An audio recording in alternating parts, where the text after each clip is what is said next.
Oh my god, guys, look, it's back. You can see me, my phone back. We're in my spot. You're gonna see my PlayStation screen with my games that I've been playing. But I'm back, and we're gonna do a comic book haul, which we haven't done in a while. I actually have 4 new comics. I've read them all, so I'm not going to sit here and pretend that I didn't.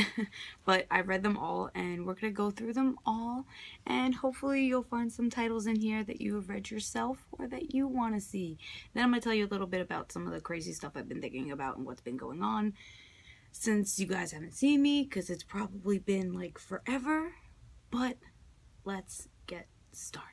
Alright, first we're going to talk about Batman Year One. This is by Frank Miller, who also did The Dark Knight Returns. If you guys haven't checked that out, it's really good. They also did an animated movie about it, and they also did an animated movie about this.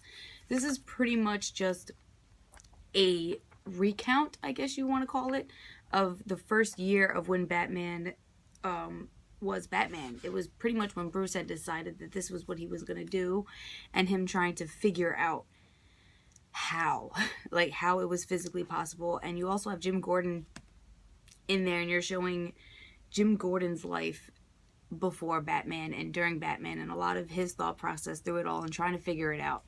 But I'm going to show you some panels on the inside, because one thing about Frank Miller I have to say is I love all his comic books. I love the art that he chooses in his comics is amazing.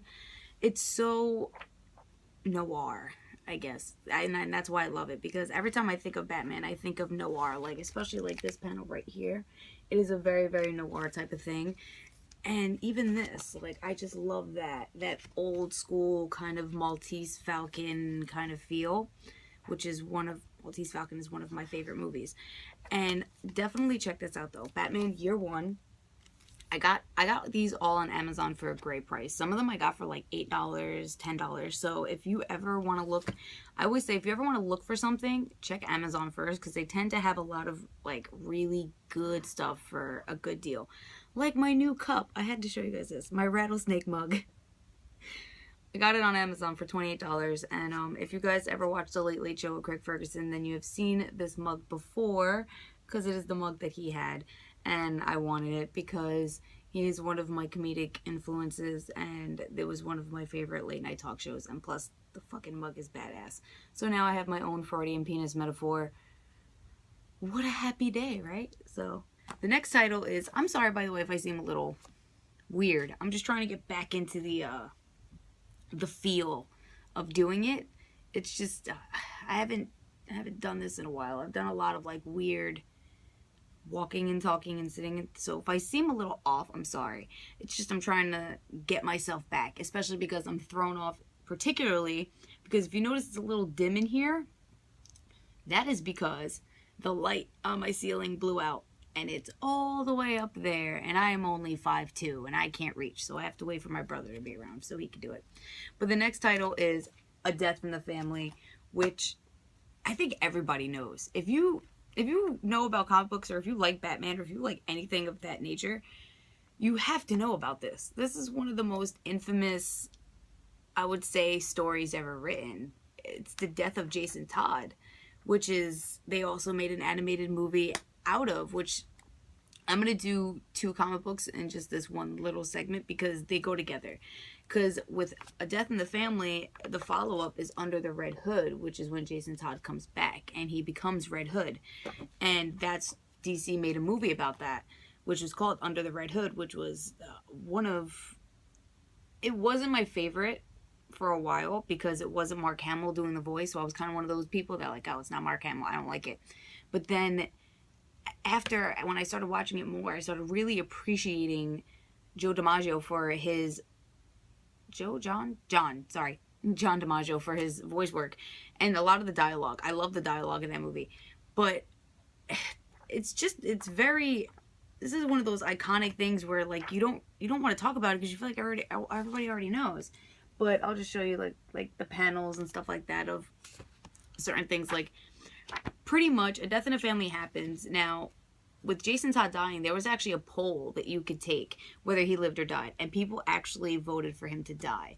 And basically Jason goes to desert in like the Middle East or something like that to go find his real mother.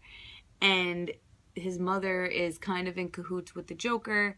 And of course, it's a trap, and the Joker ends up beating Jason Todd to death with a crowbar and blowing both him and his mother up. Which is really intense, and it definitely shaped Batman in a lot of ways, because just the scene where he finds Jason, is just reading it is very, very heartbreaking. And then you move on to Under the Red Hood when he comes back, which is basically, if I'm not mistaken, how they portray it in the movie is he goes in the Lazarus pit. I'm not 100%. I don't remember fully if that's how he comes back. I'm pretty sure that's how he comes back, because I think Raish was like involved. But obviously Jason comes back and he ends up trying to he tries to take over crime in a way to kind of subdue it a little bit. Like, he thinks if he becomes in charge, he can cut back on the crime, which is not possible, obviously. You don't control crime with crime. But beautiful, beautiful, beautiful, beautiful artwork. I mean, my God, I love looking at DC comic panels, because I think they're some of the most beautiful ones in the world, because they're so intricate, and the way they always focus on darks, but the way they use the lights, like in this, to me is just, I mean, it doesn't get any better than that. Just the cover. I mean, the cover is gorgeous.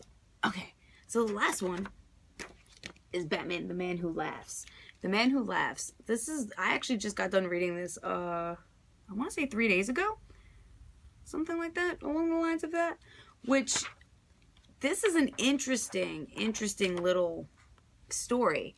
Because, if memory serves me right, Batman doesn't know who the Joker is. This is like his first real encounter with the Joker. And to the point where it shows how the Joker didn't come up with his name. He got it from the media, because the media was calling him that because of all the practical jokes he would play, and he ended up taking it. And Batman was trying, you see a lot of inner dialogue of Batman trying to figure out how to think like him and how to get into the mind of a crazy person. And then you also have Jim Gordon's perspective of him trying to figure this all out, because he's now in cahoots with Batman, but also trying to hide it from everybody, because everybody can't know that he's working with Batman, because Batman is technically a criminal right now.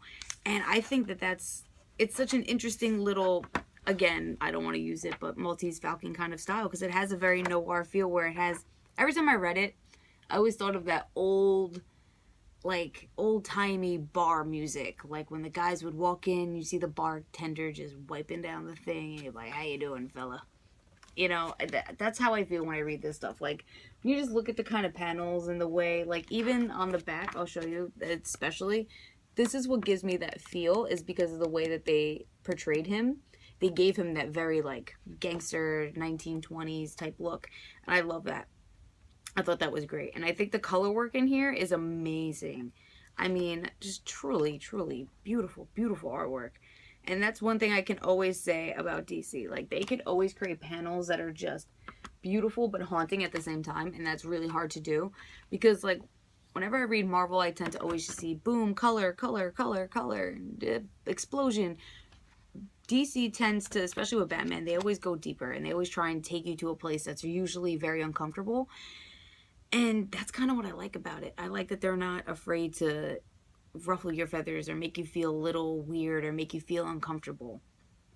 So I would say, out of all of them, this is my favorite, because I wasn't expecting it, because I think I had read this when I was very young, and when I just gotten it a while, maybe like a couple weeks ago, and I had read it again for the first time since I was a kid, like a couple days ago. So I didn't remember it, and I just remember falling in love with the story all over again, just because of how they make it, how they kind of go from little to little, where you see Batman seeing him for the first time and seeing his handiwork and trying to figure out the Joker toxin. Like, that's another thing, like him trying to figure out the Joker toxin, trying to find an antidote. All of that is in here, and it really shows, this kind of shaped Batman and Joker's relationship. Like, I feel like this comic book definitely took them from this to A Death in the Family, to where he already understands him to an extent, you know, and kind of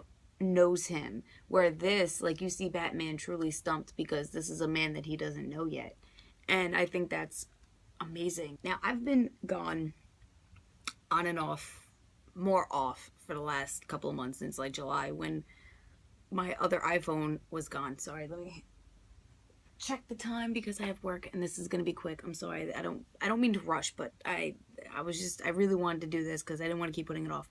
But I was thinking about a lot of stuff, and like I had mentioned once before that I really wanted to do comedy skits, which I really am thinking about doing, and I started writing stand-up comedy material and really thinking about doing that.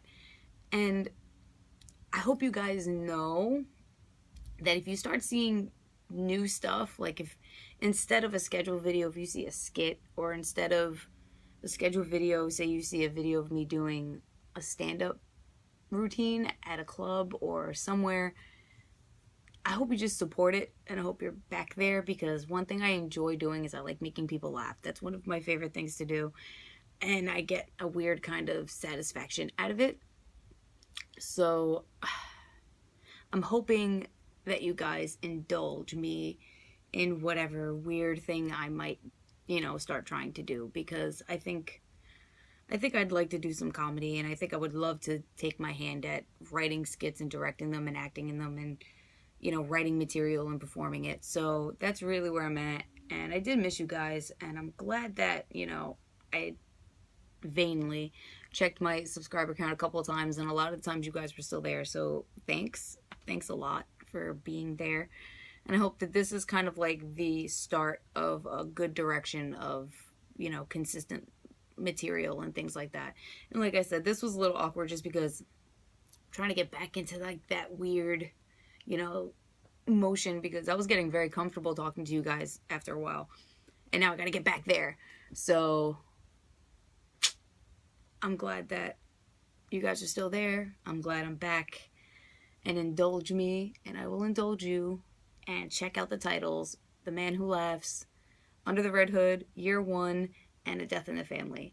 And I will see you tomorrow. I love you guys so much.